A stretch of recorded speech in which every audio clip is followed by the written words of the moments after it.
Concilio de las Frías.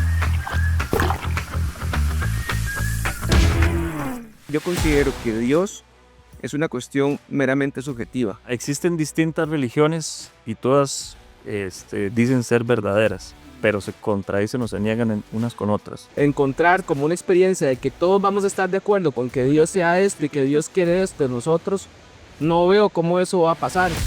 Bueno, estamos aquí de nuevo en el Concilio de las Frías. Hoy continuamos el Concilio Cranbaja-Pils en la segunda parte, porque queremos profundizar algunas de las deducciones y conclusiones que comenzamos a dilucidar en el concilio anterior. Creemos que todavía hay mucho que hablar y sabemos que todos ustedes pueden comentar. Desde este momento, todos ustedes hacen observadores oficiales del concilio y esperamos también que se apunten a la discusión. Hoy vamos a sacar algunas preguntas que todavía nos quedaron del concilio anterior. Y bueno, pues, comencemos. Salud. Salud.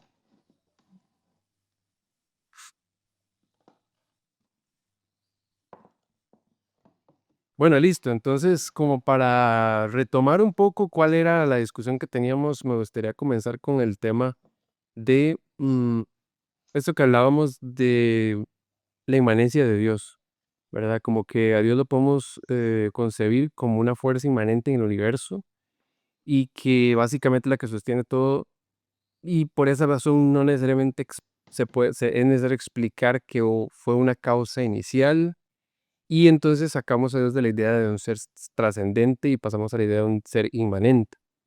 Eh, ¿Qué me pueden comentar de eso? Eso es lo que vamos a hablar un poco. ¿Y cuál es la diferencia también entre ser trascendente y ser inmanente? Bueno, me parece que todavía la idea de que Dios sea inmanente al universo tiene más sentido de que sea trascendente al universo. Porque, digamos, ese más allá o estar acá o estar afuera, bueno, la idea del más allá puede generar como ciertos problemas, ¿verdad? Como, por ejemplo, se me ocurre, ¿dónde estaría Dios? Digamos, o sea, ¿cuál es el lugar que ocupa Dios? Si Dios existe, ¿a dónde está? ¿Verdad? Y cuál, o sea, pero, a ver, responder que Dios es inmanente, en ese sentido podríamos todavía, en ese sentido creo que resuelve algunos problemas hasta cierto punto, en el sentido de que uno dice, pues Dios está en el universo, Dios puede ser equivalente al universo, digamos, o tener cierta identidad o cierta equivalencia hasta cierto punto, ¿verdad? Es lo que se me ocurre. Me parece que todavía la inmanencia tiene más sentido que la trascendencia, ¿verdad? O sea, la trascendencia y la inmanencia en filosofía básicamente es lo que está dentro, digamos, lo que está en el mundo y lo que está más allá del mundo. La inmanencia. Ajá, la La inmanencia. trascendencia es más allá. Ajá, y la trascendencia es lo que está afuera. Más allá, ajeno a. Y sí, parece que es ajeno. La trascendencia es algo, o sea, es una característica que lo hace ajeno a. Sí, sí, Ok. que lo sepa. Y, digamos, esa postura no rayaría un poco el panteísmo. Más o menos. La inmanencia, sí. La inmanencia sí. Sí. El problema que tenemos, digamos, con la inmanencia y reducir a Dios al universo, a la naturaleza, y no verlo como algo más allá, es el problema de la contingencia también, porque en ese sentido entonces Dios tendría un ser contingente, o el ser de Dios sería contingente, bien podría estar, bien podría no estar, porque todas las cosas materiales que están sometidas a la generación y a la corrupción, en algún momento no existieron. Habría que plantear que el universo fue eterno también, lo cual es pues igual de indemostrable que, que el hecho de que haya sido por un ser externo al universo mismo. Ahora, la postura normal del teísmo concibe a Dios como fuera del universo y le da ese primer empuje al universo, pero no se mezcla con su creación. La sostiene en su existencia, pero él mismo no es, su esencia no está mezclada con la del universo. Por otro lado, el panteísmo igualaría al universo con Dios, que sería, desde mi perspectiva, una antiteología y negaría completamente la posibilidad de Dios, puesto que si no hay nada fuera del universo, la idea Dios la palabra Dios no agrega absolutamente nada a lo que ya tendríamos, que sería naturaleza nada más.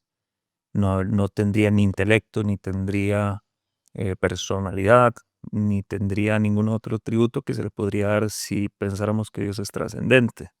La otra opción sería el panenteísmo, que es todo está contenido en Dios, pero Dios excede a su creación. Es decir, el universo está contenido en Dios, pero el universo es m- más extenso que Dios.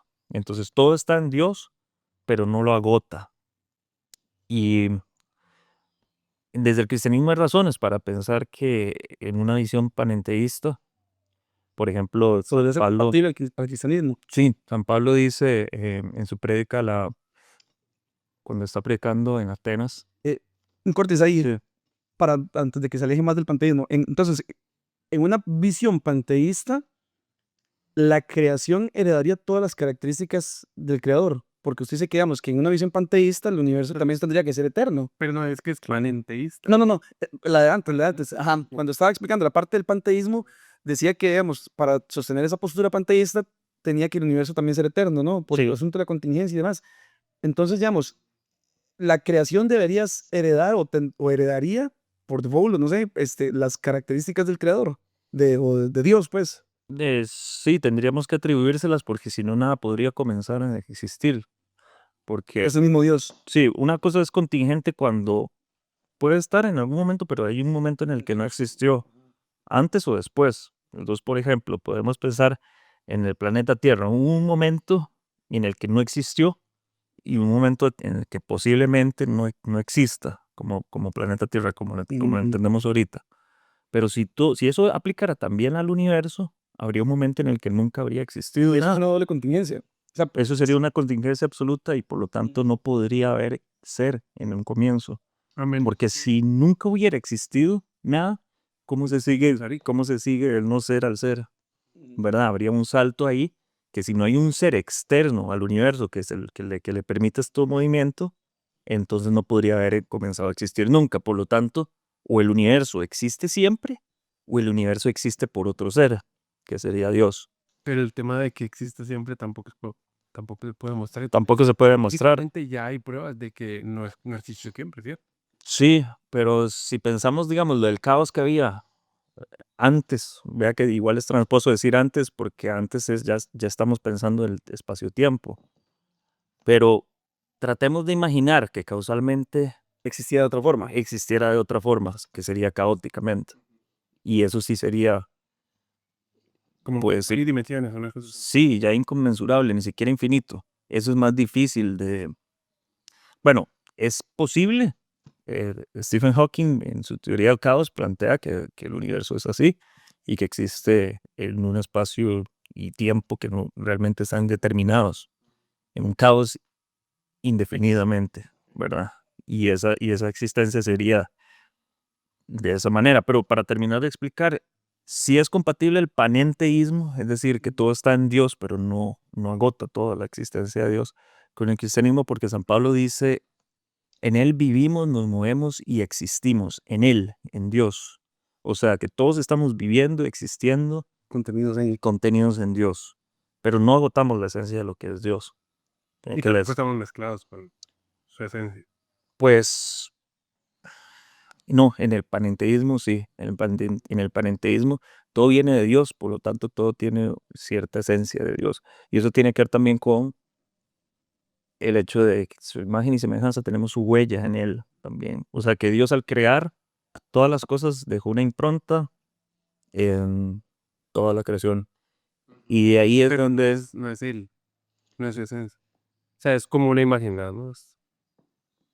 Esto de que les doy mi Espíritu Santo está en cada persona, no es que está Dios. O sea, porque de todas formas, digamos, pensémoslo desde el punto de vista cristiano, las personas, no todas han recibido el Espíritu Santo. Pero el hecho de recibirlo, No está. el hecho de recibirlo tampoco lo divinifica. Y tampoco los hace Dios. Sí, Sí, exacto. Ujú. Sí, lo de compartir o no la esencia de Dios, creo que eso marca la diferencia entre un panenteísmo y un teísmo. Porque sí, el teísta dirá, no, la esencia de Dios es de Él nada más y no se comparte. En ese sentido, Dios no sería ni material, ni temporal, ni pasional como nosotros. en un montón de sentidos no sería. Entonces ahí la pregunta sería, entonces, ¿cómo conocer a Dios? Si no es absolutamente nada de las esencias que nosotros por semejanza podríamos compartir con Él. Esto es interesante porque, por ejemplo, cuando Aristóteles explica cómo es que el intelecto agente puede conocer la esencia de las cosas, él dice que el intelecto agente es la cosa en el momento en el que la intelige, ¿verdad? Y porque puede ser exactamente lo que la cosa es en un sentido abstracto, es que puede conocer su esencia. Aquí nosotros diríamos, si nosotros queremos conocer a Dios es porque podemos empatarnos con Él en algún punto, ¿verdad? Y es lo que tal vez desde la religión católica diríamos que es en espíritu. Lo conocemos Conocer en en espíritu. Que sea eso es muy difícil de explicar, pero tiene que ver con una experiencia interna subjetivo. que tiene un elemento subjetivo. Porque eso es el otro punto. Sí es cierto que la fe es una certeza subjetiva de una verdad que no puede ser universal. Porque yo no puedo, por ejemplo, que todos conozcan a Dios de la manera en la que puedo explicar un teorema matemático y cualquier ente racional podría entenderlo. Pero tampoco puede ser absolutamente subjetiva. La experiencia de Dios tiene que tener algo de objetividad en lo real, porque si no, la fe no sería fe real, sería eh, un Dios que podría existir, pero no que existe realmente. Y si no existe realmente para el creyente o la persona que cree, no tendría fuerza para mover la acción y cambiar y transformar la vida de la persona que cree en Dios. O sea, sería como una fe falsa. Una sugestión. Sí, porque, por ejemplo, si nosotros a nuestros estudiantes, por ejemplo, les dijéramos, estudien todos los días como si mañana tuvieran Me examen, acuerdo de y ellos pensaran, sí, o sea, nosotros les dijéramos Es eso, una probablemente recomendación y ya. no lo haría algo, pero no lo harían probablemente. ¿Por qué? Porque esa es una recomendación nada más, y ese como si no tiene la fuerza de algo que es real, que sería mañana hay examen. Eso sí los movería a ellos a estudiar porque saben que tienen una consecuencia directa con lo real. Es decir, si nosotros vivimos como si Dios existiera, ese como si es como falso, muy débil. En cambio, si sabemos, porque tenemos esa certeza, que no es del todo subjetiva, que tiene que tener algo de objetivo, tiene que ser algo con lo que nosotros, sí, nosotros nos encontramos con eso. Es decir, tiene algo que ver con la experiencia. Así como en la empiria nosotros nos encontramos directamente con lo que aparece, el fenómeno, así también tiene que haber algo que está fuera de nuestra imaginación, fuera de nuestra voluntad, fuera de nuestro control, con lo que nos encontramos y que nos transforma o que sí, nos cambia y que no depende de nuestra voluntad para que sea real. Y eso es lo que yo planteo que ese es el caso de la experiencia religiosa. Es una experiencia que va más allá de lo subjetivo. No es pura sugestión. Si fuera pura sugestión o pura imaginación, eh, bien dependería nada más de nuestra mente y no habría nada, algo fuera de la mente. sí. Por eso sí tiene un elemento subjetivo, porque sí es cierto que no podemos hacerlo universal para todos, pero tiene un elemento que tiene que ser objetivo. Sí, sí, sí. ¿Qué pensás vos? Vamos a ver, en relación con la objetividad, pues, pues o sea, yo sigo pensando que, pues, o sea, en realidad no tengo como alguna certeza o alguna manera, vamos a ver, que yo pueda decir, bueno, yo no sé si Dios existe, o sea, yo no sé. O sea, con eso que plantea Felipe, o sea, a mí me sigue quedando la duda, ¿cómo saber si existe o no? O sea, no estoy diciendo que no existe, Ujú. pero no sé tampoco que Sí, existe. sí, o sea, yo no estoy diciendo que no, solamente que yo ahorita en este momento no puedo saberlo. No podría saber. Digamos, ¿y qué evidencia sería suficiente para usted para saber que existe como existe una silla o como existe la inspiración? Personas. Bueno, digamos, es que, bueno, vamos, algo tangible puede ser una silla, algo intangible puede ser el amor, la inspiración o O sea, que no podemos sí, digamos, porque digamos, probar. alguien puede tener la experiencia de haber conocido a Dios desde su experiencia personal, su perspectiva y demás, ¿verdad? De una manera que le pareció tangible, digamos, que tal vez escuchó la voz audible o piensa haber escuchado la voz audible de Dios, o nada más fue algo que sintió como un calor en el pecho que lo quemaba, o qué sé yo, ¿verdad? Que son cosas más, o nada más vio que las cosas, después de orar o de pedir algo en específico, las cosas empezaron a confabular en su favor, o una cosa así. Sí, digámoslo. ¿Qué experiencia cree usted que sería, sí, necesaria o suficiente? Filosóficamente. Sí, para uno decir, bueno, es fuerte la posibilidad de que sí exista. Sí, la cuestión ahí es, digamos, en cuanto a esa pregunta, lo que me surge es cómo tener una experiencia objetiva de Dios, si es que eso se puede hablar, como lo mencionaba Felipe, que existe cierta objetividad de Dios, sí, existe una parte subjetiva, que puede ser ese calor en el pecho o esa voz de Dios que uno quiere escuchar.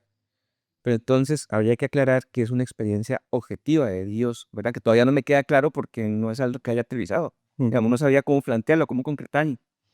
Tal vez yo le podría dar algún argumento desde la evidencia del testimonio, digamos, de la vida de otras personas que creen.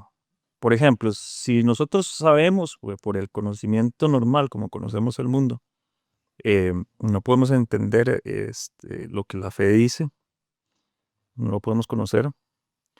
Dios entonces sería exactamente lo mismo, o sea, en cuanto a la idea de Dios, epistemológicamente sería igualada como la del universo o la del alma, como en Kant, ¿verdad?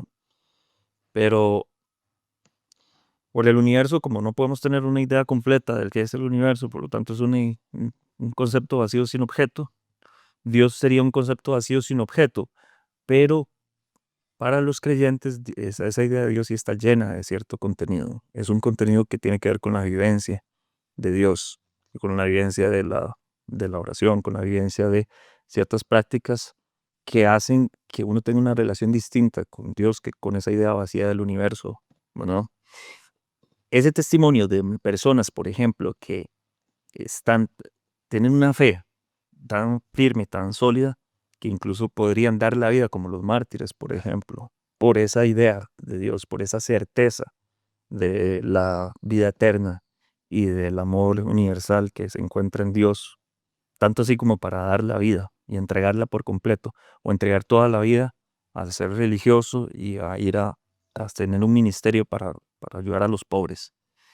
Ese tipo de fe, que es una creencia inconmovible y que tiene incluso el poder de hacer que las personas den la vida, podría ser evidencia de que están encontrando algo que va más allá de la imaginación.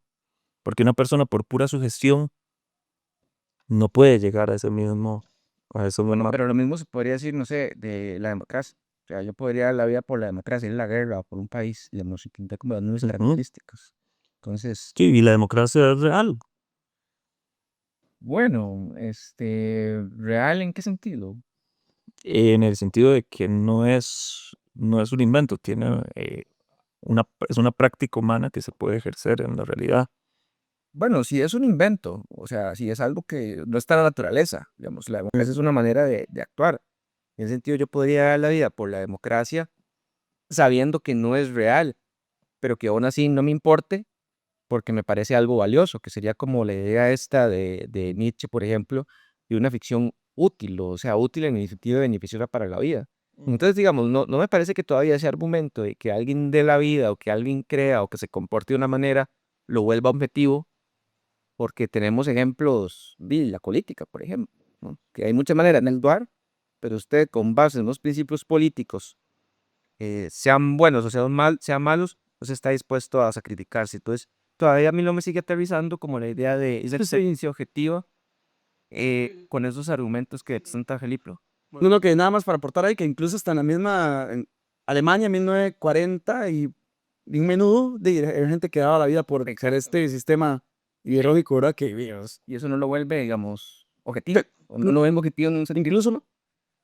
Sheldora. Es que, digamos, el tema de la importancia de que la experiencia sea subjetiva es la libertad que se le da a la persona a tener la posibilidad de decidir. O sea, yo puedo terminar decidiendo, voy a creer en esto y podía ser que yo dé la vida por algo que al final no tenía sentido, pero es mi decisión. Sí, yo creo que la mitad que es subjetiva, aunque no hemos explicado el objetivo, es posible o es necesaria para que la persona pueda elegir. Porque al final nunca va a tener, o sea, esa es yo creo que la condición. Y por eso Dios permite que sea así. Al menos eso es lo que estoy concluyendo, que Dios permite que sea una mitad subjetiva, digamos, pongámoslo en mitades, para que yo pueda terminar teniendo, o para que yo tenga la necesidad de poder decidir creer y porque nunca voy a tener suficientes pruebas.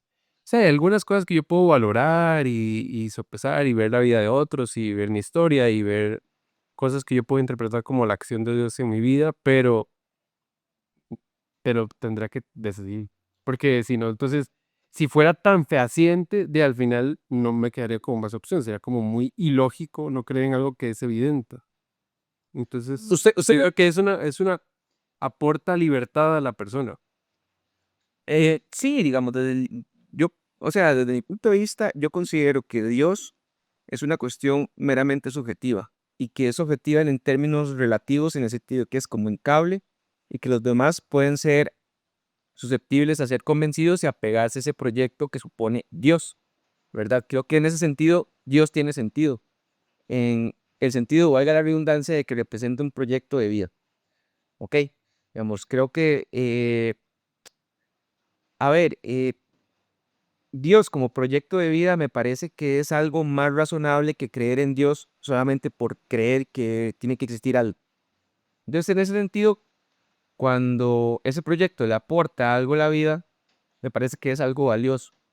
Claro que no siempre Dios necesariamente le puede aportar algo bueno a la vida de las personas, porque también tenemos los fanáticos religiosos o sectas religiosas que bajo el nombre de Dios terminan haciendo. Entonces, creo que esa es una pregunta meramente ética, que creo que el sentido de Dios está en la ética, en qué hago yo con este proyecto para mejorar quizá la sociedad, mi vida, la vida de los demás. Creo que en ese sentido sí tendría sentido, valga la redundancia. Y bajo esa perspectiva, ¿usted cree que es posible o imposible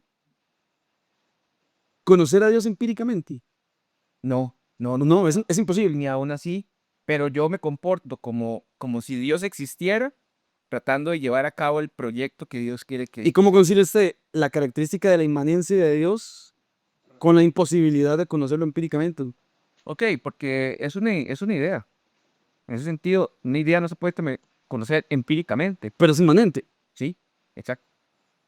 O sea, que las ideas, porque sean tal cual y materiales, no significa que están fuera del universo. Tú nada más Son están concretables. más acá y no más allá, eso es todo. Sí, porque fuera del universo, ¿qué voy a hacer yo? O sea, yo ni siquiera puedo llegar ahí, ni siquiera lo puedo pensar. Entonces, ¿para qué quiero pensarlo fuera del universo? Yo ocupo, digamos, cambiar la realidad que tengo, aunque sea por poco, para bien de acuerdo a lo que Dios quiere que sea. Pero ¿por qué no se puede, nada más tengo una duda, ¿por qué no se puede empíricamente probar una idea? Es que las ideas son producto de la mente. Las ideas en Kant Sí, es producto de la mente. O sea, están en la razón, son tres ideas. En el universo no podemos tener, como por ejemplo, de algún objeto limitado y finito, un conocimiento eh, total, digamos, ¿sí? Con contenido. Porque resultado, sí, es infinito. Sí, o sea, como concebir completamente el universo, porque dice, no sabemos si tiene forma, si tiene límites, qué significa que tenga límites, qué significa que no tenga límites, cuesta mucho entender eso, porque es contraintuitivo, entonces no lo podemos entender como objeto, como si podemos entender, ¿verdad? Lo mismo pasa con el alma y lo mismo con Dios. Esas ideas son las que dice El universo, alma y Dios. el universo, alma y Dios, digo, mundo, universo y Dios. Esas son las que sí no podemos conocer y estoy de acuerdo que no podemos conocerlas como conocemos científicamente o como conocemos empíricamente las cosas. Eh, el tipo de experiencia de, religiosa creo que es una experiencia interna en el sentido de que no está fuera, digamos, de la mente de la persona que la concibe. Eso sí es así. Digamos, yo estoy teniendo mi experiencia de Dios, es algo que se me comunica a mí nada más. Y probablemente en lo más íntimo de mi ser, mis pensamientos, mi corazón, mis sentimientos. Y ustedes en ese sentido no pueden experimentar eso que yo estoy experimentando porque es algo que está sucediendo en mi interior. Pero digo yo que tiene objetividad en el sentido de que es algo que me toca a mí desde fuera de mí. O sea, desde fuera de mi subjetividad, trasciende mi subjetividad, va más allá de mi subjetividad. Pero creo. ¿cómo puedo saber eso? Porque yo no tengo control, digamos, de cómo me afecta a mí esta experiencia. No tengo tampoco, no tengo o sea, es algo que se impone a mi voluntad. Yo tampoco puedo simplemente negarla o, o desearla para que aparezca, sino que es algo que se me da desde fuera de mí. Pero se Como- está diciendo siempre la misma. Pues uno puede reconocerla. Y puede generar cosas diferentes en las personas, Sí, e incluso contradictorias. Digamos, en una persona con respecto a otra. No, ahí es donde yo creo que sí hay una diferencia, porque por ejemplo, con la construcción que se hace a partir de lo que otra persona ha experimentado a Dios y yo he experimentado a Dios, hay puntos de coincidencia en los, Sí, hay coincidencias, Bueno. posiblemente. pero casi siempre son las mismas. Por ejemplo, esa sensación de paz, una paz más trascendental de la que un gozo. gozo, exacto, y cosas que, y yo dice, sí, yo lo sentía, o sea, entonces como, Y es una experiencia de amor también. Creo que también igual, yo no puedo acceder tampoco a las sensaciones de otras personas y aún así entender que están Pero, sintiendo digamos, amor. eso es un marco cristiano, digamos, tal vez. Porque, digamos, entonces, en ese sentido, ¿cómo usted reconciliaría la diversidad de credos o de religiones o de experiencias que hayan en el marco de la fenomenología? Sí, eso no se puede. No se puede conciliar. O sea, sí, ese es el problema. Existen distintas religiones y todas dicen ser verdaderas, pero se contradicen o se niegan unas con otras. El problema entonces es, Poco o mucho, pero se niegan. por eso ellas mismas se desvalidan todas, es lo que diría, digamos, la posición atea.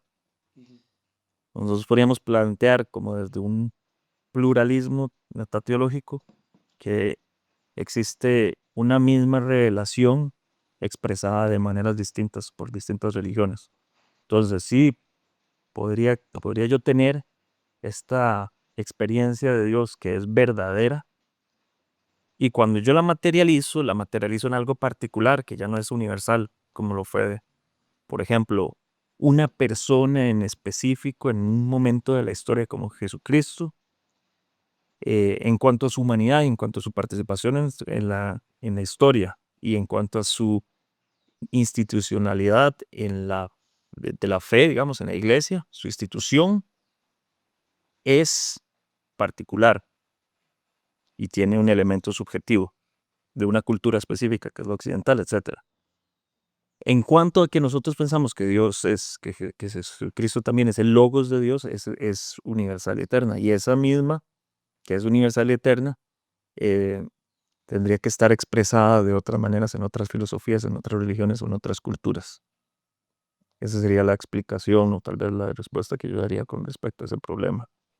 O sea, como la Semina Verbi, que postula de que Dios ha dejado indicios, al menos, Semina Verbi es como un concepto cristiano, de la teología cristiana, que dice que Dios ha dejado la semilla del verbo, o ha dejado esos indicios en cada una de las culturas que han habido a través de la historia y a través del mundo. Entonces, que por eso hay unas sacerdotisas en el Imperio Romano antes de Cristo que profetizaron incluso la llegada de Cristo, o en Egipto, o en India, sí, o de la verdad, güey. sí, que han habido como eso, pero digamos, es que al final de cuentas las experiencias religiosas no terminan o sea, puede que coincidan en algunos puntos, pero son mínimos. Sí, porque aquí todavía nuestro conocimiento de Dios es imperfecto, aquí, en este estadio de la existencia. Ahorita no podemos concluir definitivamente en una religión que unifica a todas. Y tiene que ser así, de momento. ¿Por qué? Porque es lo que tenemos, por decirlo de una forma coloquial. no tenemos una revelación mayor que nos permita que todas las religiones se tengan que identificar con una misma.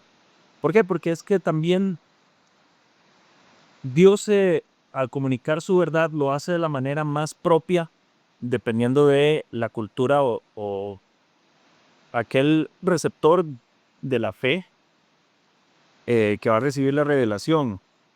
Lo hace así porque la mejor manera de comunicar algo, la mejor manera de enseñar algo es haciéndose lo más cercano y lo más similar a la persona a la cual usted le quiere comunicar algo. Por ejemplo, si yo quiero enseñarle algo a algunos niños, el lenguaje que yo tengo que usar tiene que ser accesible para esos niños. Yo tengo que hacerme lo más semejante al niño para poder darle una verdad o explicarle algo a ese niño.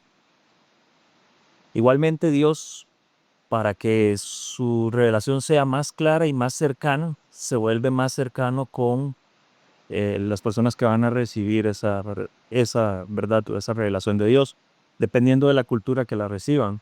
Por eso hay expresiones de fe distintas. Sí, hermano, digamos, yo les decía, agregarlo pasa, el pueblo que, al menos desde la Biblia, el pueblo que Dios formó, o sea, no tengo un pueblo que Dios eligió, no fue como que de entre todos los pueblos, yo digo, voy a escoger el pueblo judío, sino que Él escogió a una persona de un pueblo X y empezó a formar un pueblo propio. Entonces yo, desde ese punto de vista, no puede ser como que es que Dios tuvo un favoritismo en las culturas, y además había culturas que no existían en ese momento. Entonces, como que Dios formó primero un pueblo y luego de ahí empezó a sacar esos profetas y fue inspirando y fue revelando cosas hasta que vino Jesús. Entonces, digamos, me queda la duda de por qué no es filosóficamente posible probar que Dios es una persona si cuando Jesús vino dijo que Él era Dios y vio que evangelizara a todas las naciones. Es como yo soy Dios y quiero que me conozcan en todo el mundo.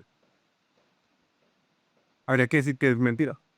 Entonces, Yo creo que se necesita fe para entender o aceptar que Jesucristo es no solamente un hombre, sino también es Dios. Porque incluso teológicamente puede ser difícil para un judío, por ejemplo, en el que Dios jamás se puede mezclar con su creación, o sea, Yahvé está fuera del mundo y jamás podrían materializarse. Es difícil aceptar que Dios vino realmente en carne al mundo, porque la divinidad no podría rebajarse. Sí, ese es el misterio evangélico más grande que hay en el cristianismo. Pero además es que yo creo que la pregunta de Marco va sobre algo que se habló en el concilio primero, de Campbell Appeals, que era de que podríamos tal vez incluso ¿cómo fue que habíamos dicho? Considerar la idea de que sí, Dios existe, pero que si existe está aún más complicado demostrar que es persona. Fue algo así que habíamos dicho, ¿no? y que sí, que digamos, no había herramientas filosóficas suficientes. Pero, sí, exacto, pero digamos, Pero, ahí también va una pregunta mía, digamos, porque en la naturaleza humana se ha definido, y puede que el debate todavía esté abierto, no sé, en realidad, pero ya se ha definido qué es persona, o al menos ya hay teorías bastante fuertes y que sostienen consistentemente el hecho o la definición de qué es persona. Pero eso se cumple también en otras naturalezas, como por ejemplo la divina. Bueno, al menos yo no me animaría, no vería cómo atribuir este concepto de persona a Dios. Por ejemplo, o la naturaleza angélica. una persona angélica. Hay personas angélicas. O sea, si en la naturaleza angélica se puede atribuir Espíritus o sí, digamos, son inteligencias que no tienen cuerpo. Entonces, básicamente solamente tienen ese agente intelecto, ¿verdad? Que puede que... Bueno, y más de... Pero y todavía en la parte angélica no sabe, todavía menos, porque sin cuerpo no podría, ¿cómo podría yo interactuar? ¿y cómo se hace que Dios tiene cuerpo? O sea, No lo sé, en el caso que me está diciendo él, en Dios no sé, en Dios no sé si tiene, no tiene, o... Seres espirituales que no tienen Sí, cuerpo, sí. ¿Y cómo, a inteligencias dónde encuentro uno de esos? Para preguntarle, digamos, para preguntarle si es persona o no es persona, digamos. O sea, Sí, ¿cómo la hace usted una filosofía, la afirmación de eso? O sea, yo no me animaría al menos Ahora, ¿cómo puede explicar la filosofía la fe? Entonces, es- porque se ocupa de fe o teología, ¿no? sí, creo que sí. Sí, la fe simplemente es una, digamos, una aperturidad, pues en Heidegger sería una aperturidad hacia la experiencia del resucitado, digamos, si fuera en caso del cristianismo, es abrirse a la posibilidad, es parte de las posibilidades del Dasein, o sea, del ser humano. Parte de nuestras posibilidades es la posibilidad de creer, y eso es la fe, Pues, una potencia nuestra. ok, que se va expresando en grados, como desde la natural hasta sobrenatural. Sí, Pero entonces, tendría sentido que eso que yo mencionaba, que el hecho de que sea subjetiva le da posibilidad a la persona de poder elegir si quiere creer con base en lo que vaya experimentando. es una buena pregunta. Fíjate, porque entonces no sería justo desde el punto de vista de Dios, y ahí pues no voy a poner a Dios en erige barquillos desadaptados, pero digamos, haciéndole un poco de abogado del diablo, o sea, básicamente sí, sería el tema de que no sería justo para una persona que, porque su subjetividad no le permite experimentar a Dios, no pueda conocerlo. Yo creo que, digamos, si tiene la experiencia real de Dios, muy difícilmente la pueda negar, pero creo que sí se puede, porque A pesar hay una, a pesar de tenerla, porque creo que hay una resistencia, pueden haber resistencias, por supuesto, a la idea de Dios, puede haber incluso resistencia, pero la resistencia principal es emocional, no es tanto intelectual. Sí puede haber resistencias intelectuales, hay mucha gente que le repugna la idea de Dios, racionalmente le repugna la idea de Dios eh, por ser imposible, ilógica, fantasiosa, o porque su posibilidad de ser real es tan baja que ni siquiera es despreciable. Pero creo que la principal razón o los motivos más fuertes para negar a Dios son emocionales. O sea, tiene que ver con si Dios existe, ¿por qué yo estoy sufriendo tanto? ¿Por qué hay tanta injusticia? Por lo tanto, no existo. O Porque por Dios existe. Si Dios existiera, más bien sería sumamente indiferente y cruel. Ergo, Dios no existe. O sea, tiene que ver con algo ya más emocional.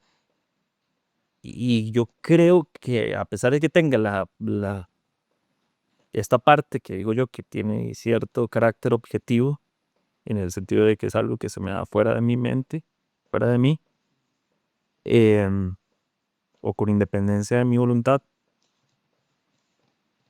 puede ser negada por la otra parte subjetiva que sí que le tiene mucho peso, que es yo decido creer o decido no creer, eso es parte de mi libertad. O sea que siempre habría un, un porcentaje suficiente, entre casi que la mitad, diría yo, para que fuera como justo o equilibrado, de capacidad de elección en la que ese porcentaje carece de suficientes argumentos que me permitan a mí tomar la decisión, más o menos. O sea, 50-50. Es simplemente, ¿quiere usted, como decía José, quiere usted aceptar este proyecto de vida? Decide usted creer y por lo tanto cambiar su vida o mover su vida en esta dirección bajo estos ideales, incluso de llegar hasta la muerte. Decide usted que eso sea real en su vida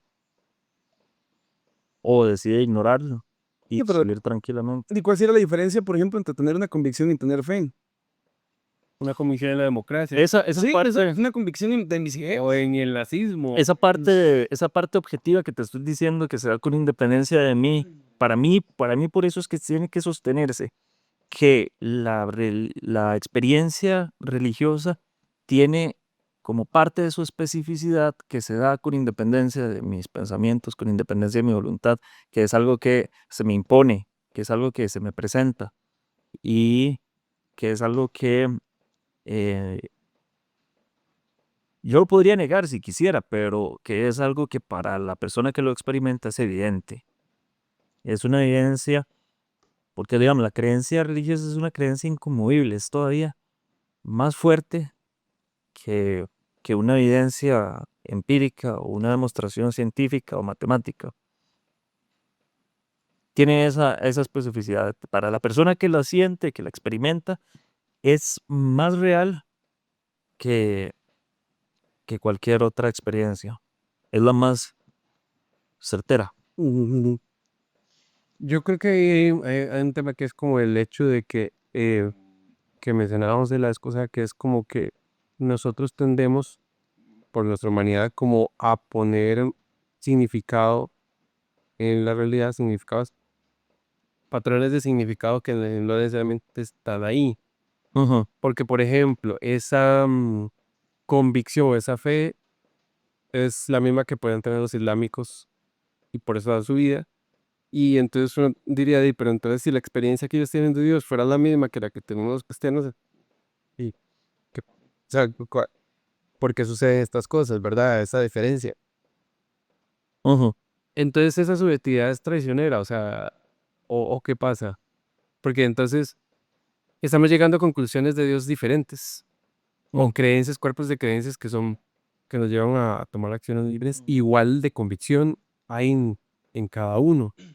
Entonces, no puede haber un Dios que, que sea confuso o sea contradictorio.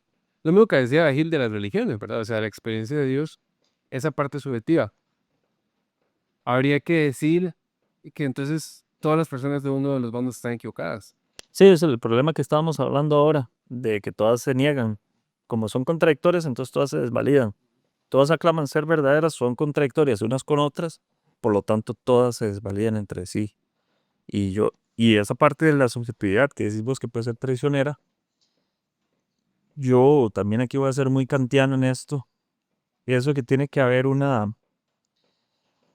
eh, no puede estar divorciado con la ética y en este sentido con la razón práctica. O sea que tiene que haber cierta ética que se respete siempre en todas las religiones para hacerlas verdaderas o válidas. Por lo menos válidas, no voy a decir verdaderas, porque eso es más difícil este, decir verdadera, pero por lo menos válida. Es válida si respeta sí, el imperativo categórico, digamos, los principios éticos que son racionales y que en tanto que racionales son universales para todos los entes. O sea, si un aspecto ético está presente en todas las religiones, puede ser válido. O es válido. No, lo que está diciendo es que la religión debería respetar el imperativo categórico, es decir, proponer leyes que sean universalizables, aceptables por todos los... Ajá, leyes morales. Sí, leyes Por morales. ejemplo, si yo te digo que el decálogo se puede entender bajo el lente del imperativo categórico, todos podríamos entender por qué no mentir es algo que puede ser universal para todas las culturas. Porque si no hay cierta confiabilidad de certeza para una sociedad, no podría haber relaciones humanas sanas. Porque entonces, si siempre hay falsedad y las personas siempre tienden a ser mendazas, Es imposible. es imposible funcionar. Sí, no funciona la sociedad, pero el decálogo completo no se puede universalizar. Los 10 mandamientos, pues. Pues Kant lo hace, sí. Kant lo hace. Ujú. Pero ¿cómo hace, por ejemplo, con santificar las fiestas o con amar a Dios sobre todo? Ajá, exacto. Sí, con estas cosas tan particulares no, pero con La se generación. habla, sí, se hace eso es lo que hace el imperativo Se hace un categórico. homólogo para todas las religiones. No, para la ética, Para para la ética, sí. O sea, ya está ahí en la razón de todas las personas lo que es correcto y lo que no es correcto. Ahí, si no hay algo, o sea, la conciencia moral como facultad se explica así. La misma razón que puede haber leyes universales en la física y en la naturaleza, o sea, que puede encontrar que hayan leyes que funcionen para cualquier, para cualquier persona que sea racional en cualquier parte del universo, que eso estaba fundamentado en los principios de matemática de Newton. Es la misma razón que puede reconocer universalidad en los actos humanos y en las acciones, cuando se trata de la conciencia moral Entonces, como es la misma facultad, encuentra leyes que son universales para el convivir humano. Y esa es, a través del imperativo categórico, es que se puede saber que es universal. En ese sentido, yo creo que si las religiones respetan eso, el principio este principio de ética, que todas tienen no un fundamento en la ética, porque eso es diferente.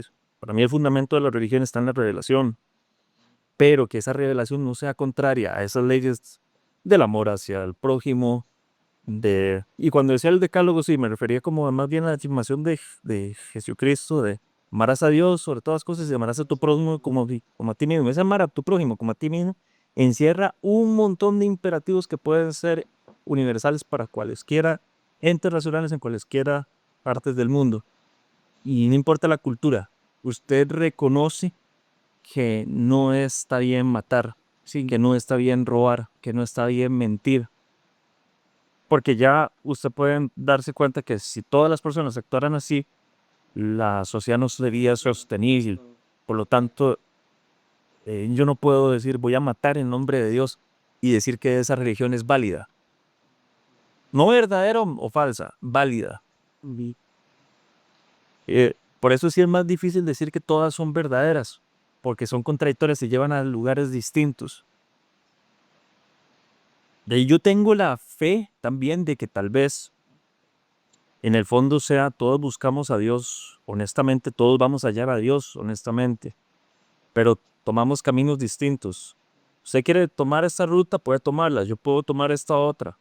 No importa, digamos, si yo cruzo la montaña por arriba, si hago un túnel y la cruzo por el medio, si la bordeo, lo importante es que yo cruce esa montaña.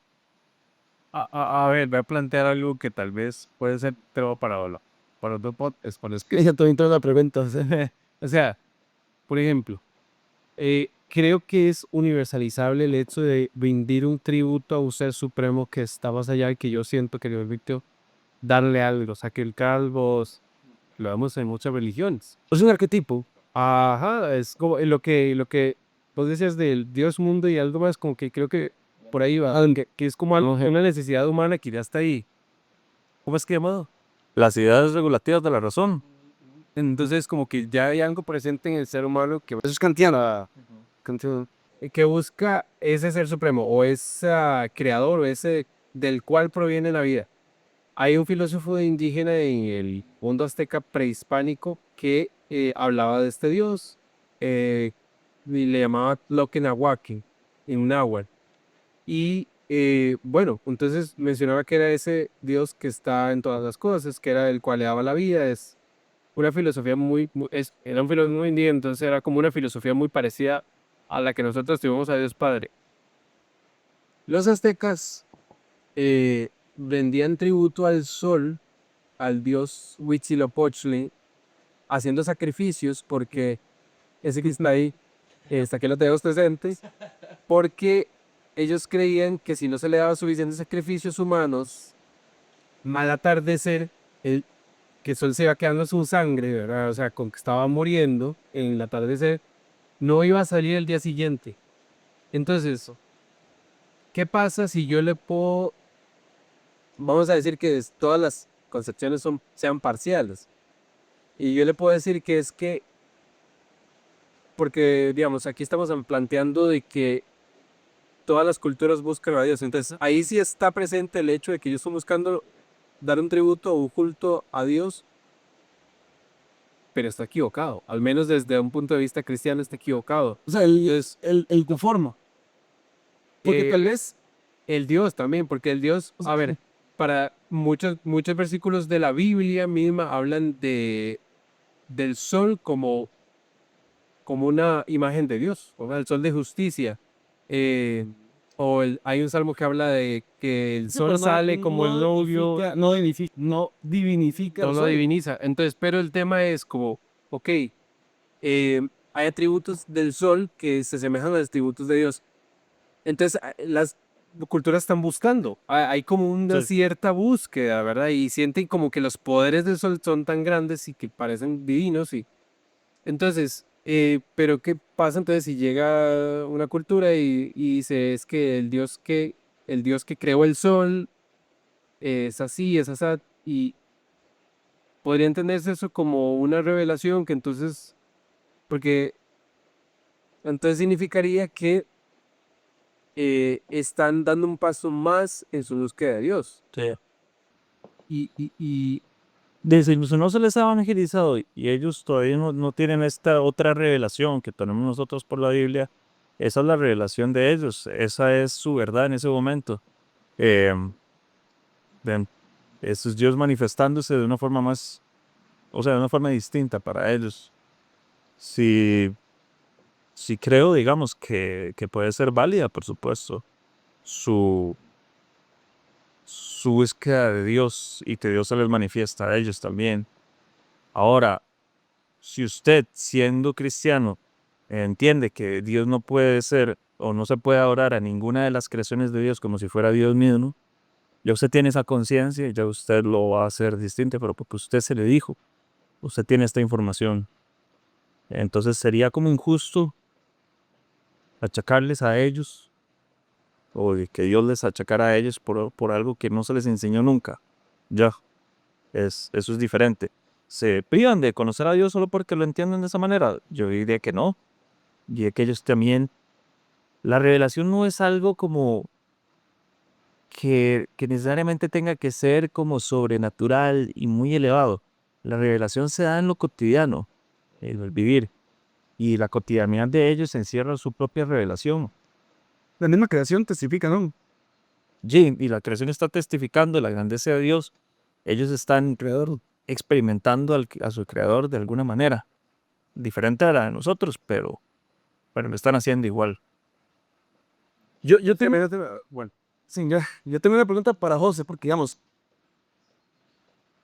ciertamente el creyente de cada religión o de cada experiencia religiosa que haya va a tener su marco moral justificado por el Dios en el que cree. ¿Cómo justificar eso desde una perspectiva como la que usted tiene? El marco moral, e incluso podría lanzar una segunda pregunta. ¿Cuál cree, si hubiese alguna religión de las que usted conoce, o de las que conocen, de las que no conocen ahora, de las que conoce, que usted diga es la más plausible o es la que más se acerca al marco moral que yo podría considerar a partir de la perspectiva que tengo o la percepción que tengo de Dios, ¿no? Bueno, es que, digamos, desde mi perspectiva, uno podría conciliar la idea de Dios, ese proyecto de Dios, con la parte moral a través de ese proyecto que uno implementa, digamos, como para alcanzar a Dios. Entonces ahí es donde, digamos, que se va a concretar a través de la moralidad, digamos, ese acercamiento hacia Dios, no me parece. Entonces, dependiendo de la visión que tenga la persona de Dios, como decía Felipe, ¿verdad? De que si los aztecas, ¿verdad? Los precolombinos tenían una manera de concretar, y si es afín, entonces digamos que esa moralidad de una u otra forma va a vehiculizar el proyecto, o sea, va a ser afín y no le va a poner trabas. Entonces creo que ahí se va a particularizar. Y eso no es una forma como de ajustar tal vez a Dios o la moralidad a lo que yo estoy haciendo. Sí, sí, es la interpretación, la parte subjetiva de cómo materializa la persona esa acción, digamos, en la realidad. Y pues sí, porque es que de otra manera, desde el punto de vista objetivo, no creo que lo pueda aterrizar. Es que no veo una manera objetiva como esperan ustedes encontrar como una experiencia de que todos vamos a estar de acuerdo con que Dios sea esto y que Dios quiere esto de nosotros. No veo cómo eso va a pasar. Digamos, no, es que a mí no me cabe en la cabeza. Digamos, no, ahorita no me lo imagino. Digamos, no es que no exista, pero ahorita no. No, pues sí. Sí, digamos, entonces, sí, digamos, es una manera como que el Dios, digamos que de una manera u otra, va a ser afín a esos proyectos, esa moralidad de la persona, y eso es lo que, digamos, lo que la persona va a terminar haciendo, concretando. Por ejemplo, en este caso, los sacrificios humanos, ¿verdad? Porque su moralidad era afín a lo que el proyecto que ellos interpretaban o querían concretar, pues, les permitía. Entonces sí, hay un ajuste, o sea, sí es una interpretación, es una cuestión, digamos que es una acogida meramente subjetiva. Y puede estar Oh, bueno, fijo está impregnado de la cultura en la que Sí, la que es vive. que, digamos, como ser humano digamos, ubicado en un espacio, en un tiempo, ¿verdad? Específico, En ¿no? específico, tiene que hacerlo, porque uno no es un temporal, entonces no tiene otra manera de concretarlo a través de su cultura. Lo que pasa es que, por ejemplo, ahí hay un problema, porque Sí, hay muchos esto- problemas, en realidad hay muchos problemas, pero o sea, por ejemplo, es lo que hay. El de los aztecas es como, no supera el imperativo categórico. Y podríamos decir que es universalizable el hecho de que no está bien matar. Entonces, hay una contradicción muy grande, porque desde una perspectiva cristiana, sabiendo la revelación, y yo creo que es muy claro que cambia totalmente el switch. Es como lo que usted decía de la moralidad de cada cultura que le beneficia al proyecto de Dios que tiene, eh, mm, es totalmente opuesto. Lo que pide un Dios con lo que pide el otro, ¿no? sí, claro. Entonces, Sí, entonces es como, ¿cómo puede haber objetividad ahí? ¿Verdad? Y ¿Por si qué es, opuesto? No, no porque buscaría el para bien los, para los es que a ver, si demás. lo digo de forma clara, digamos, Sí, para el cristianismo y para los mismo. misioneros españoles que llegaron ahí, eso era un culto satánico, supongo. Pagán. Eran ídolos, el dios Sol, ¿verdad? Básicamente. Y sí, y básicamente mm, los españoles, digamos, dieron registros a la corona española diciendo que básicamente antes de poder hacer una evangelización en América había que hacer un exorcismo. Sí, ¿usted Entonces, cree que? es totalmente, Pero digamos, es una visión anacrónica. Estamos pensando hace porque 500 años. Ahorita actualmente, si la Iglesia Católica encontrara, por ejemplo, nuevas religiones en nuevas partes del mundo, ¿cree que harían lo mismo? no, pero, o sea, un exorcismo. No, y pensarían que había que Y exorcizar, que son satánicos o... aniquilarían completamente a los dioses Yo y pienso que es que yo creo que sí harían exorcismos, los porque anularían. pasa esto, cuando, eso es teología católica, o sea, cuando se dan estas situaciones, aun cuando la subjetividad de las personas tiene una intención honesta de rendir culto a Dios, si hay desconocimiento de estas realidades espirituales, las entidades espirituales contrarias a Dios aprovechan estas oportunidades para contaminar a las personas espiritualmente. Entonces es muy complejo, o sea, ahí sí que Pero ¿cómo sabe usted que eso no pasa también dentro del cristianismo? sí, exacto. pasa también por por los ídolos que se crean en las personas, en sus mismas cosas Y a partir de artificiales y todo. eso, la Ídolos no como el es... dimero, ídolos como otras Pero cosas. la iglesia no propone exorcismos con respecto... O sea, cuando pasa una cosa así. No exacto, no en todos los casos, pero puede que haya casos que sí. O Sí, sea, una persona que idolatra, por ejemplo, voy a decirlo así, pero hay eh, mm, cultos protestantes donde se le da una preponderancia el dinero tan fuerte, donde se incluye, Bases de datos con los no, sueldos. y no solamente así, sino que en las prédicas hablan de casi que rendirle culto al dinero. Entonces, ahí sí que puede haber una influencia No, te lo voy a la prosperidad. más allá, o sea, más profundo, todavía más grave. pero si yo le digo entonces que hay una manera sana de vivir el cristianismo para no contaminarse de esta espiritualidad Ay, que no es que no dañina, pasa en la iglesia católica, ¿o es? Sí, no, también. no, Ajá, no contaminarse de estos espíritus malignos o esta espiritualidad dañina o perniciosa, también habría una forma sana de vivir estas otras revelaciones, esos otro tipo de religiones sin contaminarse con los Claro, espíritus que podrían claro. alejarlos. Sí, totalmente. Y prueba de eso es por lo menos la poesía que redactaba este filósofo indígena, precolombino. Por eso te digo, ahí se resuelve el problema que estás diciendo. La iglesia no debería llegar y satanizar todo lo que ellos están haciendo, sino que podrían integrarlo si quisieran evangelizarlos. Y podría decirle, bueno, a ese Dios que ustedes, tal vez, como dijo San Pablo, al Dios desconocido que ustedes tienen ese templo, se le dijo A los griegos. De palitas. ahí habría espacio para creer que no toda expresión de fe distinta de la católica es necesariamente perniciosa. En sí mismo. O es No, condenable sí, tampoco. en sí mismo es ni condenable. Sí, sí. Eso no quiere decir que estemos dejando de lado las verdades tan importantes de la fe que hacía antes, que es una única en Jesucristo. Eso Ahí no lo quería llegar estamos. porque yo decía, entonces, ¿cómo lo conciliamos el hecho de que hay una verdad? Porque eso es como muy duro de decir. Hay contradicciones que Posverdad, ¿no? hay contradicciones que no están, o sea, no está mal que existan contradicciones, porque no tenemos nosotros verdades absolutas. Y aquí estamos tratando de absolutizar, pero una verdad que es la de Jesucristo.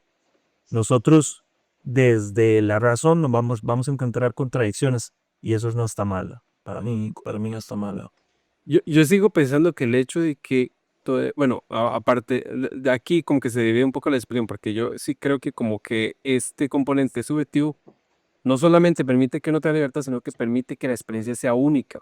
Porque si yo no puedo experimentar desde una manera única, digamos, al punto en el que ya no sea algo que alguien me tiene que contar, sino que yo puedo dar un testimonio sobre algo que viví, como algo que yo puedo contar y relacionar con otras experiencias, pero que nunca me ha pasado en la vida o que fue experimentado de forma única en mi subjetividad, tampoco sería posible como que, o sea, tampoco sería posible que yo pudiera aceptarlo como algo personal, que es como un poco el objetivo que Dios tiene al hacerse presente en la vida de una persona. O sea, como que al final el hecho de que sea subjetivo hace que sea una experiencia única para mí. Y eso hace eso me vuelve como especial en esa relación. No sé si me va a entender del todo, no sé si es claro. Digamos, lo más cercano podría ser como el hecho de las relaciones personales, como que, y quería volver ahí también, porque el hecho de que yo pueda conocer a alguien de una forma única, o sea, como solo yo lo puedo percibir, hace que esa relación se vuelva única, de Sí, alguna manera. sí, sí. Entonces, si eso es tan único y especial y debería volverse una cuestión personal, la única manera es de que sea subjetivo. Sí, tiene un elemento que es indispensable que sea subjetivo, estoy de acuerdo. Pero para mí, aparte, tiene que haber un elemento que sea objetivo.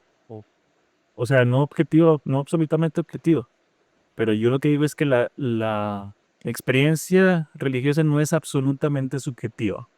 No es pura subjetividad, tiene algo de objetivo que no se materializa siempre de la misma manera, pero se materializa y ese es el punto, o sea, va más allá de mi mente. Entonces, en ese sentido yo te diría, la revelación de Dios da para que o todas las religiones, todas las culturas capten algo de ella. Creemos nosotros por el cristianismo que estamos en lo que es absoluta y verdadera. Pero no por eso se priva a nosotras. Porque piénselo así, monjes budistas toda su vida dedicados a las prácticas y disciplinas espirituales están perdiendo ahí su tiempo completamente, engañados completamente, sin encontrar a Dios del todo, en el Tíbet, dedicando, digamos, meditaciones y toda su vida ahí. Estarían perdiendo el tiempo si estuvieran completamente equivocados. O personas que dedican toda su vida a distintas misiones de distintas religiones, como el judaísmo, como el islam. Están absolutamente equivocados y perdieron su tiempo completamente. Muy difícil, quizás así. Probablemente están recibiendo de parte de Dios. Estoy seguro que están recibiendo de parte de Dios muchísimos frutos espirituales. Porque eso, así lo pienso yo, no sé. No sé. No sé si hay algún comentario de cierre. Creo que me faltó responder la segunda pregunta. Sí, eso es cierto. ¿Cuál religión me parece como... Más loable, más Sí, plausible. ahora que lo menciona, justamente es el budismo, me parece más, sí, más a ver, más factible en el sentido de que no hay un Dios tal cual, o sea, yo sé que en la mitología Hay miles de dioses hay también, miles o de sea, dioses, pero no son dioses en el sentido estricto como el ser supremo, Creo que el sino, budismo no tiene, creo que es el individuo el que tiene El varios. de tiene Brahma, sí. sí, no tienen un Dios tal cual, sino la búsqueda de ellos es no, sí, sí tengo budismo. salir, digamos, Sí, de- del mundo, digamos, no es eso, digamos, sino salir del mundo, digamos, de una u otra forma, detener el ciclo que tienen de volver una y otra vez al mundo, sino a través de, La reencarnación. ajá, Ah, evitar exactamente, eso, en el Nirvana. exacto, salir del mundo, digamos. Creo que eso me parece, más allá de la parte metafísica, No salir del mundo. salir, sí. No, es dejar, digamos, como, aprender. sí, es dejar de reencarnar y quedar dentro del mundo, sino ya no participar de eso. Hasta en alguna enésima reencarnación. Sí, sí, hacerse uno con el todo. Ajá, Sí, En ese Nirvana. sí, sí, sí. sí, sí. Sí, digamos, y no tanto en la parte metafísica, sino es en el hecho de buscar ese mejoramiento, digamos, de la persona. Creo que eso es Lo ético, ese, sí, la parte el mejoramiento ético, bueno, en la parte del budismo no sé si involucra a otros, pero debería involucrar a los otros. Es decir, que no solamente salga yo, sino que salgamos los que están cerca de mí, digamos. No en el sentido de un proyecto egoísta, de quedarme yo únicamente sino que los demás que están cerca de mí, mi comunidad, mis amigos, ¿verdad? También vivan bien y lo logren. Vamos a estar un bienestar, digamos, en el sentido muy general, ¿verdad? Sí, sí, sí, vencer el ego y trascender el egoísmo. Sí, sí, sí, claro, digamos, si es así como se materializa el proyecto, me parece que es valioso más allá de que si existe un Dios o no. Vamos, a mí eso, a mí al menos no me interesa mucho saberlo. Lo que me interesa es cómo puedo mejorar y si ahí se manifiesta Dios, digamos, si yo no lo sé, pero se está manifestando Dios, pues todo bien. O sea, para mí me parece un proyecto válido. Es el budismo lo tiene claramente, no en el sentido metafísico de querer trascender, sino en el sentido de cómo hago yo para ir En un mejorar. sentido más funcional. Sí, más ético, diría yo, Ajá. más ético, más qué le aporto yo a los otros para que también vayan mejorando y que mi vida les aporte algo a ellos. Digamos, ¿cómo hago yo? Sí, digamos, creo que eso sería como el propósito de Dios, si ahí se está manifestando, creo que ahí tendría sentido. Creo que ahí tendría sentido. Crea o no crea, pero ahí tendría sentido. Ok, ¿y por qué? Pero el cristianismo tiene un poco de eso también. Sí, tiene algo de eso. El budismo también. Sí, sí, solo que a veces lo aplican, a veces. Unos días tal vez. Igual que en todo lado, pero Sí. bueno, ahora sí, conclusiones a partir de este concilio y el anterior. Bueno, la principal conclusión, desde mi punto de vista, Sí, bueno, a ver.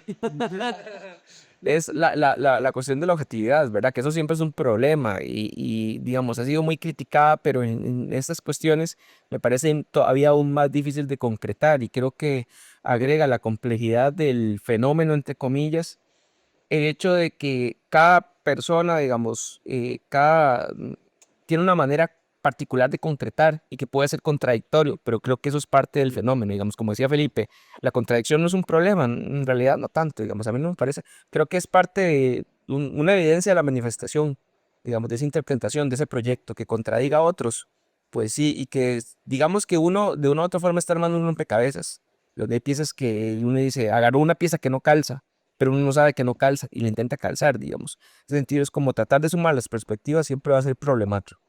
En ese sentido, y por otra parte, pues Dios como un proyecto, digamos, desde el punto de vista ético, yo lo veo más, más como ética, como qué le aporto yo a los otros, a los demás, a la comunidad, a verdad, mi trabajo, etcétera, más que saber que Dios es algo más allá, digamos, de mí, ¿verdad? Del punto de vista metafísico, que a mí me parece que no tiene mucho sentido plantearlo así, sino desde el punto de vista ético, si logra cambiar la perspectiva o inclusive afianzar valores, creo que ahí tiene sentido Dios.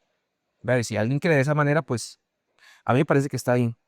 Digamos, a mí me parece que está bien, porque el agnosticismo sería más que nada como una evidencia objetiva, como se planteaban, que a mí me parece muy difícil, pero desde el punto de vista ético, porque, o sea, ahí, desde la ética, digamos, ¿cómo uno puede predicar verdad o no verdad? Digamos, o sea, creo que ahí más bien es qué es válido y qué no es válido. Me parece que el proyecto de Dios sería válido en ese sentido, desde un enfoque ético. Sí. ¿Qué? Em, sí, yo estoy de acuerdo con eso, estoy de acuerdo con que vamos a arribar a contradicciones, que eso es natural, es normal, a veces se pueden tomar las contradicciones como vicios, a veces como virtudes, depende del sistema lógico en el que nos movamos. A mí me gusta pensar que hay temas en la religión en los cuales podemos estar en desacuerdo y sin embargo eh, funcionar bien y no estar divorciados con ciertas posturas. Creo que a Dios se le puede encontrar de la manera metafísica, de una manera trascendente, se le puede encontrar en la ética también. Y, y yo soy muy partidario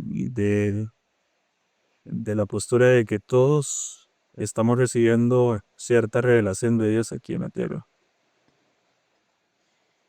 Sí, bueno, yo creo que el concilio declara que no hay una respuesta absoluta, por lo menos por el hecho de que am, estas contradicciones siguen surgiendo.